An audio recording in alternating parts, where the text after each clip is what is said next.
Mani sauc Santa Rubene.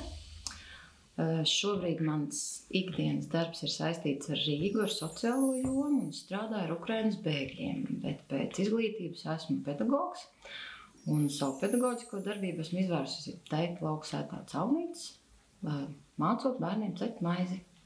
Esmu Betija Rubene. Ikdienā es studēju Latvijas Universitātes bioloģijas fakultātē, maģistrantūrā, 1. kursā. Vēl es strādāju Auga aizsardzības zinātniskajā institūtā Agrihorts Jelgavā projektā saistībā ar savvaļas bitēm. Es esmu Jānis Rubens. Pēc augstskolas izglītības skaitos pedagogs ar maģistra grādu, bet nekad neesmu strādājis skolā. Ikdienā esmu uzņēmējs, ir pašam savus uzņēmumus un izpaužos lauksētā Caunītēs kaut ko iekārtojot, un tas ir tā kā vairāk mūsu kopīgais pasākums, kurā tad mēs šeit darbojamies. Es esmu Jēkabs Rubens. Es eju skolā. Jā. Un ikdienā pagoju Lego, lasu grāmatu un jā, rūpu pazīmēju. Spēlēju tenisi arī, jā. Rubeņa ģimene ir vispār 6 cilvēku sastāvā. Šeit mēs esam 4, 2 nav klāt. Objektīvu iemeslu dēļ, un tāda pirmā darbošanās ar putniem, laikam varētu teikt tā, ka sākās arī iegādājoties šo te lauku māju, jo tad, kad mēs šeit ienācām, te bija kaut kādi 5-6 gadi, nebija nekas darīts, un bija pamatīgi aizaudzis, ja var tā teikt, aizaugušās pļaus varēja ienākt mājai pa durvīm. Un tas pirmais, ar ko mēs saskārāmies, bija tas, ka bija 2 griezes dzīvoja šeit patās tieši mūsu teritorijā. Burtiski 30, 50, 70 metri no durvīm viņas varēja dzirdēt. Un pirmajos salgriežos, kad mēs šeit svinējām, tad mēs vēl gājām meklēt griezi. Un tad jau pamazām mēs šeit sākām iekārtot. Un Betijas interese vienmēr ir bijis pa dabu, pa kukaiņiem, pa putniem, pa visu ko. Un tad arī viņai parādījās interese par putniem, un tad mēs sākām meklēt kontaktus, kā viņu, teiksim, iesaistīt vai kaut kādos kursos vai kādās grupās, kā viņas interesi varētu padziļināt. Un tad mēs pavilkāmies visi pa druscītim. Ja? Tad jau mēs iestājāmies ornitoloģijas biedrībā, esam visa ģimene. Vecākais dēls varbūt par putniem tik ļoti neinteresējās. Bet Paula, kur šeit nav klāt, viņa arī apmeklē gan jauno biologu skolu, viņa interesē zaļā bioloģiju, un nevarētu teikt, ka viņa būtu arī ļoti tālu no putniem. Viss sākās, manuprāt, ar Betijas gliemezīšu nešanu mājās.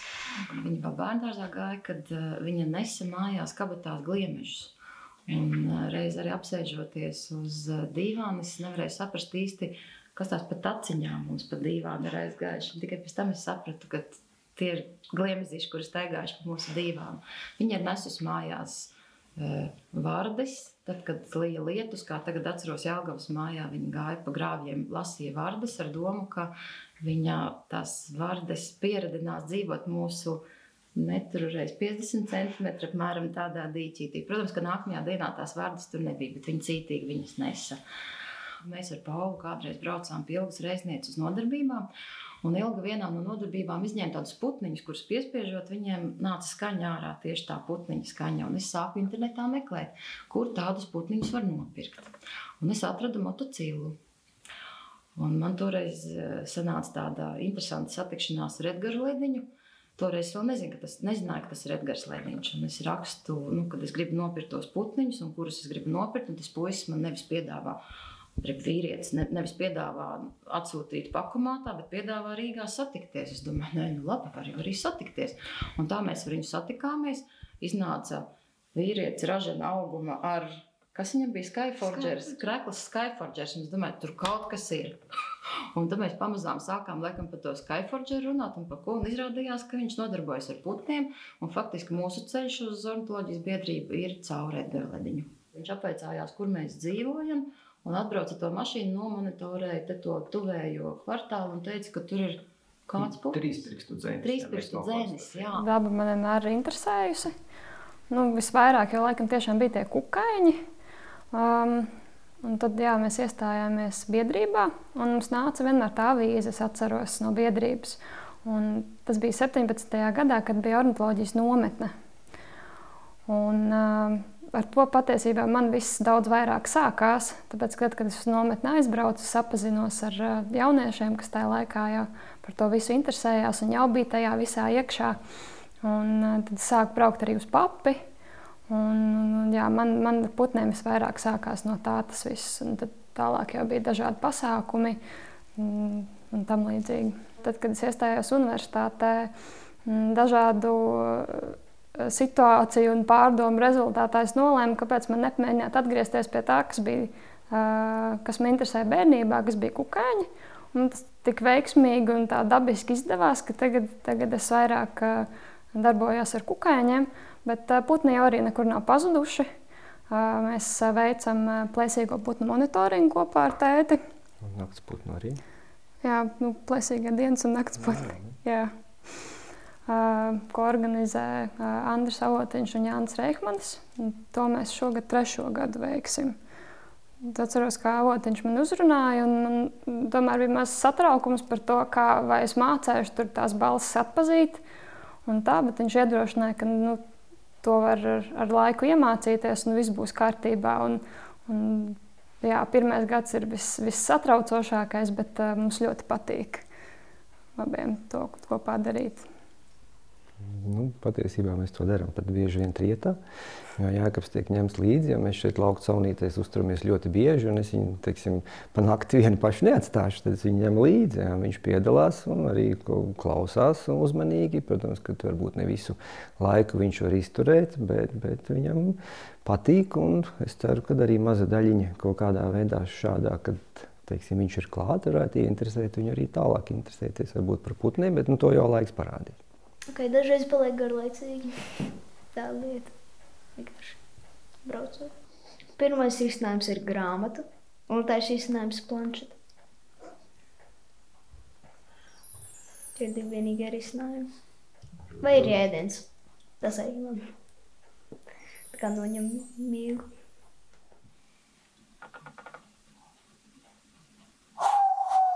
Nesanāca atkal. Nesanāca baigi labi.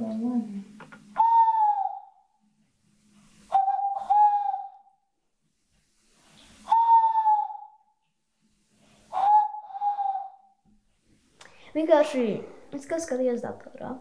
Skatījos caur YouTube shortsone, un tad parādījās kaut kāds video. Teikt, kāds puisis teica, ka viņa tētis var to izdarīt. Viņš mēģināja to izdarīt, tad beigās parādīja instrukcijas, izmēģināja, pirmie sanāca. Es domāju, kas bija vēlna? Kā man sanāca? Pilnīgi. Jā, principā tā. Viņš izdara šitā, un tad izdara šitā. Lai sanāktu skaņa, apakšējās lūpas šiten un augšējās lūpas aiz šitajām daļām. Un vienkārši puš. Gaiss aiziet iekšā. Gaisa spiediens izveidot to skaņu, vienkārši iziet ārā. Un apstāmies, vai šitien nav caurumi. Šitien. Un tad ir. Es vispār neesam tam es arī nemāku piedalījušies šajā procesā. Pat mani skolas draugi prasīja, kā to var izdarīt. Viņi mēģināja. Bērniem dabu iemācīt tādā klasiskā veidā, kā mēs saprotam ar iemācīšanu, diez vai varēs. To var parādīt ar savu piemēru, ņemot viņus līdzi, dodot šo te iespēju, un tad jau viņi paši vai to uzsūc, un, teiksim, pēc tam tālāk sev dzīvē redz kā daļu, vai arī viņus tas vienkārši neinteresē, un tu redz, ka viņi iet citā virzienā, jo, būsim arī godīgi, kad pasauli ir dažādi cilvēki, ir dažādi, ir vajadzīgi gan datorspeciālisti, gan fanātiski ornitologi, gan zinātnieki, gan biznesmeņi, gan sportisti. Kas būs konkrēti mūsu bērni vai citi bērni, kuriem domā, to mēs nezinām, bet šo te iespēju dot un ņemt viņus līdzi un parādīt, tā varētu būt formula. Tālāk jau būs viņu ziņā, kā viņi, teiksim, savu dzīvi izvērtīs vai saistīs vai nesaistīs ar to, vai viņiem patiks vai nepatiks. Mums mājās ir putnu grāmata, tur kopā ir 177 putni. Tur rakstīts Latvijā, bet patiesībā tur ir, Zviedrijā. Un vienkārši Piespiežot pogu, tā skaņāk. Un dažiem putniem ir pat 4 skaņas. Šobrīd man šķiet, ka man tas viss interesē, zinātniskā darbība. Laiks jau rādīs par to, kas būs tālāk, bet visa tā pētījuma gaita. Man patīk tieši entomoloģijā, kur es darbojos, tas, ka ir tāds tā kā balanss pat tam lauka darbiem, gan arī darbiem laboratorijā, gan arī sanāk ar datiem pastrādāt. Tas process viss ir tas, kas man ļoti patīk, un tā sezonalitāte, kas ir, manuprāt, zaļā biologa darbam, kad vasarā tad tu vari braukt un ievākt paraugus, ziemā sanāk vairāk ar datoru darbiem un tam līdzīgi. Šobrīd man šķiet, ka man tas tā kā ļoti patīk, jā. Tas, kas mūs visus tur kopā, es gribētu teikt tā, ka putni ir tikai daļa no dabas, ļoti skaista daļa. Un tas ir tas, ko, teiksim, man, kā, teiksim, 6 cilvēku ģimenei, ko gribās iedot, tas ir sajust šo te dabu. Un ja tu esi tikai dzīvoklī pie televizora vai pie datora, to tu īsti nevari izbaudīt, tāpēc šī te iespēja būt laukos, viņa iedod, teiksim, sataustīt šo te saikni, kas ir ne tikai putni, tie ir kukaiņi, tie ir pļavi, mūs interesē ārstniecības augi, arī dārzkopība un citas lietas. Un mēs kopīgi liekam būrus, Jēkabs, pieņemsim, nāk un piedalās, palīdz taisīt. Mums ir salikti ļoti daudz kur būri, un tā kā Betī bija pat maziņa, vēl nebija iestājusies ornitoloģijas biedrībā, tad mēs likām pūcēm būri. Tas tā ļoti skaisti skan pūces būris, bet patiesībā tie, kas to pūces būri ir taisījuši un likuši, viņi noteikti zina, ka tā ir maza suņu būda. Urāla pūcei pat ir diezgan tā, un tas nav viegls process, un Betijai bija 10 gadi, 11 gadi, jā, un Paula bija pavisam maziņa, kad viņas abas stāvēja lejā, un es to būri viens pats vilku ozolā ar striķi, un tad vēl gāja garām kaimiņi, viņi tur stāv un skatās uz tā ceļa un prasa man. Ko jūs tur dariet? Es saku, kā redziet, lieku pocēju būri. It kā tas, teiksim, viņiem jau skaidrs, ka tas nav, teiksim, nezinu, vai tas ir pūcēji. Ja? Tā kā tā principā arī tā pirms ornitoloģijas biedrības bija šī te jau būrīšu likšana tam līdzīgi. Tā ir tā iespēja sajust, jo tas mans mērķis jau ir tāds, kā es saku, mans moto ir universāls cilvēks. Universāls cilvēks manā izpratnē ir tas, kurš var ļoti, ļoti daudzas lietas darīt virs vidusmēra, nedaudz vai daudz virs vidusmēra. Un tāpēc arī šī te, teiksim, iespēja laukos būt kopā, un putni ir viens skaists sadaļa. Un arī, teiksim, tas, ko mēs stādam vai daram šeit, arī ir saistīts ar putniem. Teiksim, stādu ļoti daudz korintes. It kā jautājums, vai ne, kāpēc korintes? Korintes priekš putniem tā ir daudziem delikatais, jā, strasdi viņas apsēduši, viņas ir barotnes, teiksim, pīlāģi tiek sastādīti, un teiksim, man arī veidojam šeit tādu tā kā, caunīties mini ekosistēmu, kur viss ir tā kā līdzsvarā, kā es teicu, ja cilvēks ir tā kā līdzsvarā un attīstās pilni, tad arī, teiksim, mūsu mazā ekosistēma ir līdzsvarā, jo, ja būtu tikai pļava, tad būtu, protams, grieze un citi pļauju putni, bet, teiksim, tad nebūtu varbūt pupuķis, nebūtu strazdiem vieta, baltai cielavē un tam līdz. Tāpēc mums ir gan pļauts sakopzāliens, gan pļavas. Mums ir pļavas takas, kur Betī var pētīt kukaiņas, tauriņas, kukaiņu māja. Un tas ir tas, kas vienojo, un putni, es saku, tā ir tā viena skaista sadaļa, kura mūs vieno, un vispār uzvārds mūs vieno, jo mēs esam, kā teikt, rubeņi. Tā kā tā, un arī dabā, ja mēs kaut ko izējam un skatāmies, tad putni arī ir tas, ko mēs pievēršam uzmanību. Kas ir vēl saistībā ar ornitoloģiju ģimeni, te mums šeit ir bijusi Latvijas ornitoloģijas biedrības reģionālo grupu, Sajiets, ja nemaldos, tas bija, tad mums ir bijuši ar Pēteri Dakni jaunie ornitologu darbnīcas, kur bija būrīšu taisīšana, un tad arī bija jaunie ornitologi, bija atbraukuši arī pie mums. Tā kā arī tāda ir saistība, ka šeit ir ciemojušies diezgan daudz ornitologi. Pirmām kārtām ir zināšanas, ko tu tomēr uzsūc un skaties, jo te bija dažādi informatīvi, teiksim, uzstāšanās, un tu, teiksim, šādā veidā tieši un netieši tiec informēti. Otrs noteikti ir tas, ka tu iemācies saklausīt, jo tu vienkārši sēdi laukā, dzer kafiju, un tev ornitologs pēkšņi pielec un paņem aparātu un skrien bildē, un tu uzreiz skatīties, jā, plēsīgais putns nobildēts. Sākam pievilkt tuvāk, kas tas ir, stepes lija. Jā, teiksim, tās ir tādas lietas. Un, protams, arī sausais atlikums materiālais ir būrīši mums palika pēc Pētera Dakņa darbiņas, kurus mēs visus salikām. Manuprāt, tas iegūms ir arī tie cilvēki, kurus mēs esam caur ornitoloģijas biedrību satikuši un iepazinušies. Un noteikti bez caunītēm nezinu, vai mēs viņus pazītu, jo mēs esam kaut kādu laiku pavadījuši ar viņiem kopā. Un faktiski viena daļa to cilvēku ir arī tādi labi draugi, kuram tu vari piezvanīt, ja kurā brīdī pavaicāt padomu vai no viņa kaut ko uzzināt, ko tev vajag. Jā, tas ir tāds paziņu draugu loks. Ar putniem saistībām vislabāk patīk, lai tos putnus redzētu, protams, tev ir jāiet dabā. Un ne jau tikai uz putniem tu dabā var skatīties. Tur ir gan augi, gan kukaiņi, gan kopumā var, kā bioloģijas zināšanas jau kaut kā jāpielieto arī tās, kas universitātē iegūtas, tad tu vari spriest kaut ko par procesiem, tāpēc, ka tur aug, teiksim, konkrēts augs. Un, man patīk tas, kā var iemācīties to dabu nolasīt, tā kā no grāmatas, kad tu iemācies, ko tās konkrētās lietas nozīmē, un tad tu tādu kopu ainu iegūsti par to visu. Tā kā man tas ir tāds, tas viss kopā man ļoti patīk. Pirmām kārtām patīk pārsteiguma moments, tad, kad mēs, teiksim, veicam uzskaits, tu nekad nezini, kas tev pretīm atsauksies vai atsauksies. Un otrs būtu tāds, ka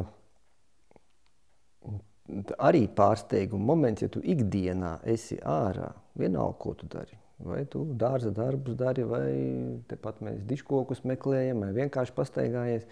Arī šis te pārsteiguma moments, ka tev paverās tās, teiksim, ainas, kuras tu varbūt speciāli ejot nemaz nenovērosi. Tad tu strādājot redzi, kā lauku piekuns dzenās pakaļ mazajiem putniņiem un kā viņi visi sarosās un mēģina aizstāvēt. Tu, teiksim, redzi, kā peļu klijāns medī vai garastītis savā starpā kāvās toreiz, kur es safilmēju.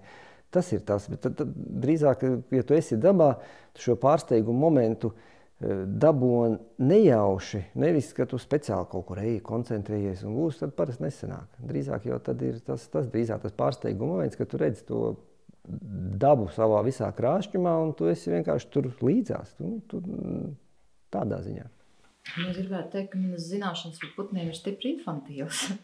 Tāpēc man jāpiekrīt Jānim, ka man vienmēr ir pārsteigums satikties ar tiem cilvēkiem, kas to dara. Un tur es varu uzzināt tik daudz, kā es, piemēram, vienmēr atceros, ja man jāstāst ir par putniem to sižetu, kad šeit bija Pēters Daknis ar jauniešiem, un viņam izdevās to pūci noķert.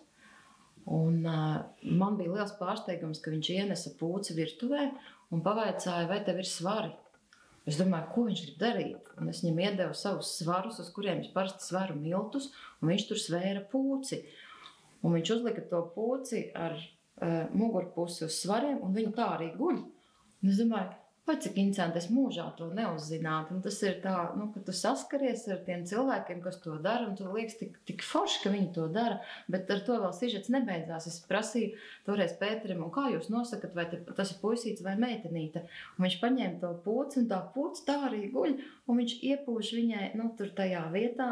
Un es neatceros, kādu dzimumu viņš nosauc, bet man likās tik pārsteidzoši, ka viņš iepūta tajās spalņās, un viņš nosauc to dzimumu. Es domāju, kā viņi to nosaka. Un tas ir tāds pārsteiguma moments. Jā, es varu atšķirt. Pūces noteikti atšķirtu, bet jā, man tur ir daudz jaunumu. Jūs man varētu nepārtraukti pārsteigt ar putnēm. Visvairāk bieži vien traucē apstākļi. Vispār esmu ļoti salīga, man viegli paliek augsti. Un jā, es braucu uz papi, ik pa laikam brīvprātīgi padarboties, gradzinot putnus, un ja tas ir tāds jau rudens kārtīgs, tad iet naktī uz puču tīkliem mēdz būt arī neīpaši patīkami, jo vienkārši ir augsts. Tā kā man, laikam, šī daļa mēdz visvairāk patraucēt. Es pat nezinu, vai man kaut kas ļoti tā, varbūt tās rada kaut kādas neērtības vai kā. Drīzāk varbūt tas, ka tie labākie novērojumi ir tad, kad tev nav blakus kamera vai fotoaparāts un, kad, kā teikt, nevar pagaidīt drusciņi. Ja? Teiksim, tas ir drīzāk, jo tā ļoti, kā jau es iepriekš teicu, sagatavoties, ja, ka tu tā nobriedīsi sestdienu un tad aprīkosies ar brangām sviestmaizēm un kafiju un labiem aparātiem un būs, bieži jau nav. Un tad ir citreiz tu vienkārši redzi tos novērojumus, tad, kad vismazāk tu viņus gaidi, un tad arī tas drīzāk varbūt ne jau gluži kā kaitina, bet liekas, šitais aizgāja garām. Protams, ka ir izdevies arī piefiksēt, paspēt var piefiksēt, tā kā, teiksim, tepat caunīties stāv pie akas, un es nezinu, vai es pirtslotas sēju agrā rītā vai vācu, laikam, piparmētram, un tu pagriez galvu, un tev burtiski 1,5 metru uz egles zara apodziņš sēž. Un tad viņš bija ļoti paklausīgs. Es stāvēju kā sastintis, viņu vēroju. Es pat paspēju mierīgi pavirzīties zem akas jumta, uzkāpt otrā stāvā, paņemt fotoaparātu, viņu nofotografēt, viņš ir sabildēts. Viņš bija tur kāds 7-8 minūtes, viņš bija ļoti pacietīgs. Bet ir bijis tā, ka peļu klijāns medī tepat man deguna priekšā, un tu redzi, kā viņš ķer. Un tu neko tur nevari nofilmēt nekā, jo tev vienkārši jāizbauda tas mirklis, tas notiek ātri.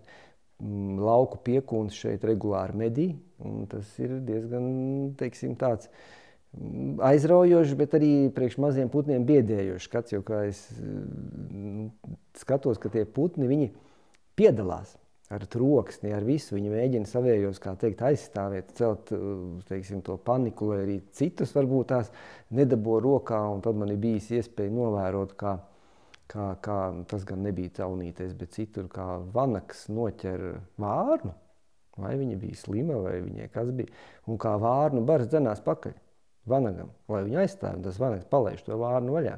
Viņš saprot, ka nebūs īsti labi, ka viņš to laupīju nevar tik ātri tikt projām. Tad ir pupuķi pāris, mums ir regulāri, tu pie pirts staigājot, vienkārši apgulies, bišķi iztaipīt muguru, tev zivju dzenītes tur patās laižās. Protams, ka es viņu gribētu nobildēt, un tev atliek tikai pavērot.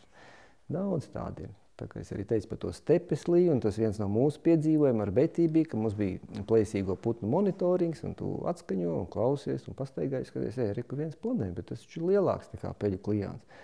Betī labāks fotoaparāts, kamera laikam, es teicu, nāc fiksi, nobildēja. Viņa nobildēja, apskatāmies, aizpār parādījām vairākiem ornitologiem klinču ērglis.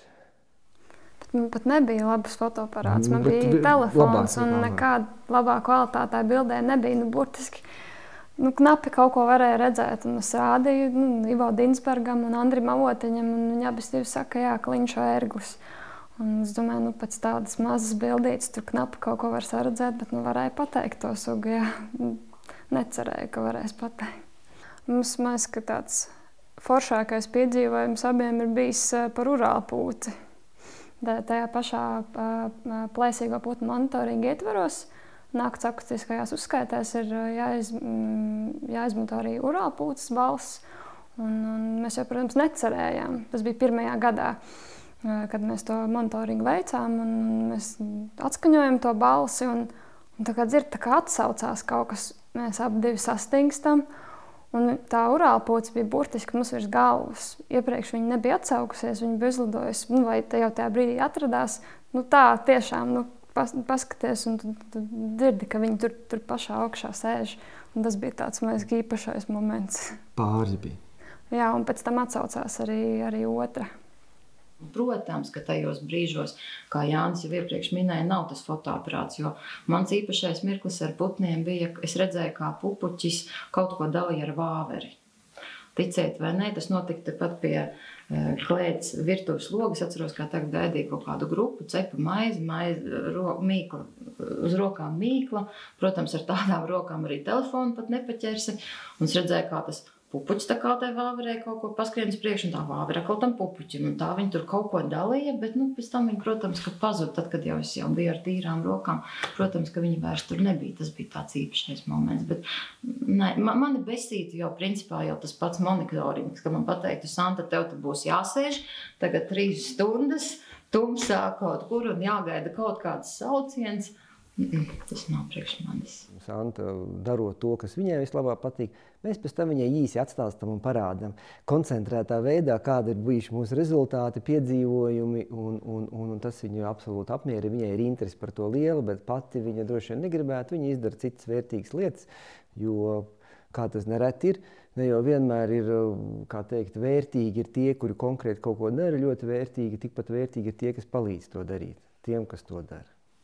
Es domāju, ka visīpašākais putns laikam tomēr mūsu ir uzvārdu putns. Jo kādreiz to redzēt un satikt man būtu pavisam īpašais putns ar īpašo satikšanos. Saprotu, ka nekur tālu jau nebūtu arī jāmeklē, bet kaut kā vienmēr ir bijis tās ikdienas rūpes tik daudz, ka es saprotu, lai novērotu rubeņus, tur ir īpaši jānokoncentrējās agrā rītā un augstumā, jāiet klausīties un atrast, kur viņi rubina. Es neesmu to izdarījusi. Es ceru, ka es dzīvē kādreiz to dzirdēšu. Bet, ja tā jāsaka, tādas īpašās attiecības ar kādu putni, tā droši vien ir pūce, tāpēc, ka to šeit ir, manuprāt, ja drīkst tā teikt, pietiekamā daudzumā, jo attiecības ar pūcēm mums ir gan caur to, ka viņas reizēm lido mašīnai pa priekšu, kad mēs braucam uz pilsētu, gan arī ar to, ka bija viena nakts, kad man bija jāpavada ārā. Un es nobijos jau no tā, ka man pār galvu ļoti zemu aizlidoja sikspārņu bariņš, bet vēl vairāk es nobijos, tad, kad es sapratu, ka man pār galvu ir pārlidojis kaut kāda maza muciņa. Un tikai pēc tam es sapratu, ka tā ir pūce, kura dodās aiz tiem sikspārņiem. Tas arī bija. Un es sapratu, ka viņai bija vienkārši, viņa lidoja bez skaņas. Un ja tu esi tumsā viens pats grāvja malā, un pirms tam ir tu jau no tiem sikspārņiem nobīsties, un pēc tam vēl tāda muciņa pārdo pāri. Un pūcītes, un kā Jānis vēl teica, apodziņi, tad pūcveidīgie, laikam pūcveidīgie, jā. Man ļoti patīk melnais mežastrasts. Liekas, tie pieaugušie tēviņi ar dzelteno knābi ļoti eleganti izskatās, un viņi asociējās ar tādiem siltiem, jaukiem vasaras vakariem, ar to, kā viņi krūmos dzied. Es teiktu, ka mans mīļākais putns ir urālpūce. Un gan pēc izskata, gan arī pēc tā, ka jau pašā pirmajā mūsu uzskaites brīdī mēs viņu arī reāli principā redzējām, cik siluetā var redzēt un dzirdējām. Urālpūce ir mans mīļākais putns. Bikšēnais apoks. Bet tas putns vienkārši izstāsta patiešām mīlīgi. Tas grāmatā pirusī ir vecais un jaunais. Vecais izstāsta labāk. Vienu reizi mums izdevās tādā pašā kontrola punktā, kur ir urālpūces, arī dzirdēt bikšēno apogu, bet pēc tam tā bikšēna apoga tur vairs nav bijis. Bet mēs par šo diskutējām. Kas par iemeslu man grūti teikt. Vai mēs viņu dzirdējām vai nē, jo tas bija ļoti klusi un ļoti tālu. Toreiz mēs viņu abi dzirdējām, bet bija viena reize, kad dzirdēju tu, bet man šķita, ka nebija. Ja man parādītu, sāktu ķauķīšus parādīt un vispārējais, es domāju, es tur sapītos ātri vien, bet teiksim, ja kā Santa saka, ka viņai tā bilde ir stipri tumša, tad protams, uz viņas fona varbūt es skatos stipri gudrs, bet ja man būtu jāsēž jau blakus Betijai, es jau būtu jau pakāpīti zemāk savās zināšanās. Un droši vien Betija attiecībā uz kādu citu, varbūt, kurš ir daudz advancētāks, justos līdzīgi, bet tā ir normāli. Justies viszemāk pareizi. Šis jau nav tāds dalījums. Tas vienkārši kā piemērs. Ja neatkārto, ļoti ātri piemirstās. Un šķiet, tas šobrīd ir noticis arī ar mani. Esmu tik ļoti pievērsusies kukaiņiem, jo kukaiņu sugu ir tik daudz, ar putniem pat nesalīdzinās. Un tur ir tik daudz ko darīt, ka putnus mazliet tomēr esmu diemžēl atstājis novērtā. Tā kā darētu atkal atkārtot visu svarīgo. Tur jau jāstāsta tādās lielās tabulās, un tad jau tu vari tādu kopu vainu redzēt. Ir grupas, kuras noteikti pazīst daudz labāk nekā citas, piemēram, grūtiet ar bridēju putniem. Daudz labāk ar visiem mazajiem dziedātāju putniņiem. Tos es jau tā kā tajās labi orientējos, piemēram. Braucot uz papi, tik daudz, kas ir turēts rokās, ka no tā arī ļoti daudz var iemācīties. Manuprāt, ir kaut kāda mūsu sabiedrības daļa, kuriem viss ir slikti. Jebkas, kas ar viņu notiek, ir slikti. Bet, ja viņi uzdotu jautājumu, ko viņi ir darījuši, lai šajā sabiedrībā un šajā apkārtējā pasaulē vispār būtu labi, tur viņiem būtu jāatbild pašiem sev šo jautājumu. Ko tad es esmu darījis, lai man būtu labi, lai varbūt arī citiem būtu labi. Tad, kad man ir labi, tad es arī spēju dot, lai arī citiem ir labi. Un, manuprāt, tas ir mūsu gadījums. Es gribētu apgalvot, ka jā, mēs jūtamies labi. Un mēs arī no tā, ka mums ir labi, mēs varam dot arī citiem. Un, kas saistās tieši ar Ukrainu, tā ir tiešām ļoti smaga tēma, man liekas, ne tikai man konkrēti vai mūsu ģimenei, bet tā visai tautai ir ļoti svarīga, smaga tēma, manuprāt, tāpēc arī latvieši laikam tik ļoti iesaistās šajā palīdzībā. Jo es vēl ar vienu kopš karš ir sācies, nevar teikt ar lapatiku, drīzāk novērtēju to, cik labi ir vakariņas ēst savā virtuvē un vakaros aizmigt savā gultā. Un tas, laikam, ir tas dzinulis, kurš man lika uzdot sev jautājumu, kāpēc man sākotnēji uzsākot brīvprātīgo darbu Ukraiņu atbalsta centrā, lika tur braukt un tajā visā piedalīties, bet pēc tam jau pat tagad iesaistīties arī un būt darbiniekam sociālajā dienestā, lai palīdzētu Ukraiņiem. Es vienkārši nevarēju nosēdēt mājās. Es sapratu, ka arī ar visu to lielo daudzumu interešu, kas man ir, putnošana, kā jūs saprotat, ir mazākais varbūt no tā visa, bet man patīk rokdarbi, man patīk dažādas lietas. Es vienkārši, kad uzsākās karš, sapratu, ka es nevaru vairs nosēdēt. Es nevaru pat zeķi vairs nodīt. Man ir kaut kur jābrauc un kaut kas jādara. Un tāpēc varbūt, tāpēc man ir svarīgi, lai ar savu darbošanos padarītu to pasauli nedaudz labāku. Tas atslēgas moments būtu tas, kad īstajos brīžos ir jādara īstās lietas un jāsaprot, kādā secībā viņas iet pēc svarīguma.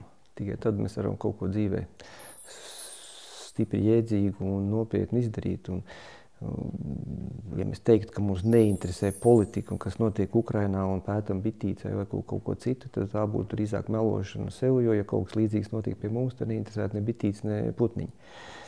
Par to neviens vairs neinteresētos. Līdz ar to, ja teiksim, ir tāda lieta, ko mēs redzam, kas notiek, tad tas, ko mēs varam darīt, ir vismaz nedaudz pielikt savu roku un palīdzēt, jo, ja saliek kopā šādas mazas palīdzības, tad veidojas kaut kas liels, un priekš mūsu tautas tas īstenībā būtu ļoti svarīgi, jo mēs esam to līdz kaulam izjutuši. To, kas tur notiek un kas ir bijis arī pie mums. Līdz ar to es teiktu tā, ka tas svarīgums, viņš arī ikdienā būtu jāizvērtē, jo tad tu vienkārši vari ļoti daudz ko izdarīt. Ja tu sāc ar nesvarīgo, tad līdz svarīgākam nekad dzīvē netiksi. Un ja mēs runājam par, teiksim, tādu aktīvu pilsonisku iesaistīšanos, tad, protams, ka visu vajag ar mēru. Nedrīkst pārspīlēt, jo, teiksim, nedrīkst arī apdalīt sevi, bet tam ir jābūt līdzsvarā, ko jau mēs atkal pašā sākumā minēja, ka šis līdzsvars, tas ir tas, kas pie kā ir jāturās, ir jādod gan pašam sev, gan ģimenei, gan apkārtējiem. Un ja tu to līdzsvarā dod, tad ieguvēji visi. Spārnotais padoms ir nesatraukties, ka tu kaut ko nezini, nemāki vai nobīties no tā, ka kaut kas varbūt tev nepazīstams svešs. Es arī nepretendēju uz ļoti daudzu putnu sugu pazīšanu. Protams, ka es pazīstu, bet ne tu tā kā ornitologi. Vienkārši nav jābaidās, bet ir jāklausa tām savām vēlmēm, interesēm, kas tev patīk, un tad pārējais viss saliksies. Vienkārši jāsāk darīt, un bez iešanas dabā nekā cita nebūs. Tā tur neko neizdarīs. Var jau, protams, arī ar grāmatu palīdzību vai ar YouTube to visu apgūt, bet tas nav tas, jo tie iespaidi, kā teikt, dzīvajā sauleslēgta saulesriedes miglu, to nevar sataustīt. Tas ir jāredz, un to var, kā teikt, ir jāsāk kustēties. Tie, kuri varbūt tās sevi negrib piespiest, jāpiespiež, un tad pavērās cita pasaule, un tad jau aiziet tā kā teikt, ka kāds tev pastumj. Vienmēr sakot, ja tu par kaut ko interesējies, tad tas aizies. Ja tu ne par ko neinteresējies, tad tev var piedāvāt visu kaut ko. Un tā, teiksim, cilvēku ikdienu izdēļot ir neiespēja, ja viņš pats nav gatavs kaut drusciņu izdēļot savu ikdienu. Un tās iespējas jau ir visdažādākās, un putni ir viena no tiem. Katram ir iespējas arī veidot, kā es teicu, ka mēs caunīties to savu mini ekosistēmu. To var izdarīt arī mazdārziņā vai vēl kaut kur, teiksim, mums sakarā to, ka mums arī skaitās lauku sēt latviskām tradīcijām, teiksim, mēs sējam kaņepes, un tad es viņas atstāju, lai putniņi var iet baroties. Un daudz citas lietas šādas, kuras var integrēt ikdienā un tādām mazām lietiņām sākt. nevajag kaut ko ļoti, ļoti lielu. Un tas jau, teiksim, Kaņepēm var piekasīties, bet saules puķis jau tur arī saules puķis arī. Tās, kamēr uz virbuļi vai kas tur nav Kaņeps izlējuši. visilgāk, jā.